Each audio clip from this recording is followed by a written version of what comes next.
How does a city that's had clean drinking water for over 50 years end up with severe lead contamination? The Flint water crisis definitely caught my attention. I wanted to know how it happened and why it took so long for anyone to do anything about it. I guess the place to start is where the lead came from. The service pipes.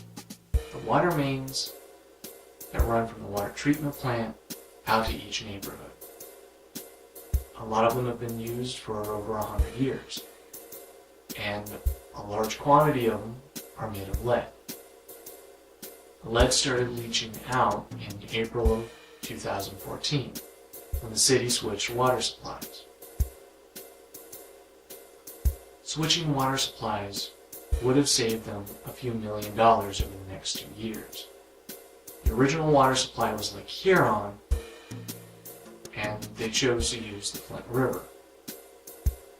The minerals in the river water reacted with the lead, but that was a minor problem. The real problem was what they were not adding to the water. Lead in the water is an old problem.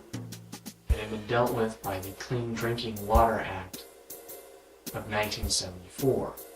The same law was later amended in 1986, which gave the EPA the right to set the lead levels. The EPA released in 1991 the federal lead and copper rule. This limited the amount of lead in water to less than 15 parts per billion, and it also limited pipe corrosion. Pipe corrosion was controlled through chemically adjusting the pH level of the water and adding phosphates, which create a protective layer in the pipes. Without continuous treatment, this protective layer can quickly erode. In February of 2015, an EPA agent discovered lead 100 parts per billion in the Walter family home. This was the beginning of a fight between the EPA and the Michigan Department of Environmental Quality, which is responsible for public drinking water. The EPA inquired about corrosion control. The Department of Environmental Quality said they had corrosion control in place. This turned out to be a flat lie. The EPA didn't discover that there was no corrosion control until April. From then on, the EPA was constantly pressuring the Department of Environmental Quality to use corrosion control. But the Michigan Department of Environmental Quality insisted on doing a full year's worth of testing before changing their policy. Despite the fact that each test continued to show a rise in lead levels, in September of 2015, a specialist from Virginia Tech, at the request of the Walters family, released a report that confirmed that lead was directly linked to the switch in the water supply. Why wasn't corrosion control treatments being done? The Michigan's Department of Environmental Quality water treatment policy was a minimalist technical compliance approach. The idea was to do as little to the water as possible.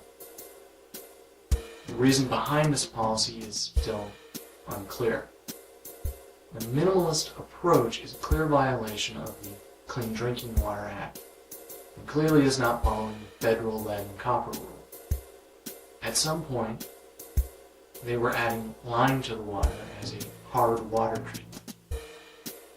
This ended up accelerating the corrosion of the lead pipe, making the lead levels even worse.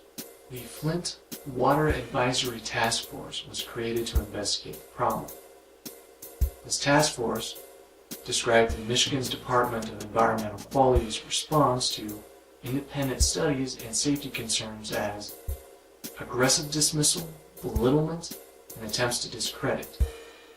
For example, in response to the report released by Virginia Tech, a spokesperson for the Department of Environmental Quality said, "This group specializes in finding high lead. They pulled that rabbit out of that hat everywhere they go."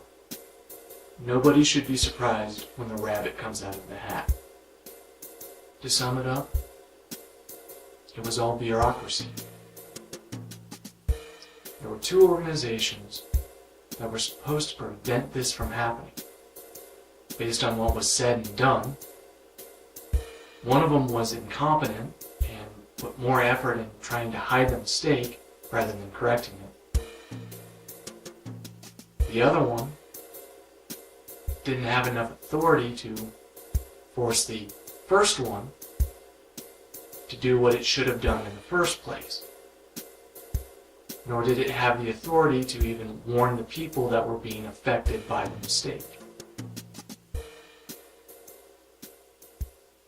Thank you for watching. If you like the video, click the thumbs up. You can watch other videos on my channel, and click subscribe if you want to know when I upload a new video.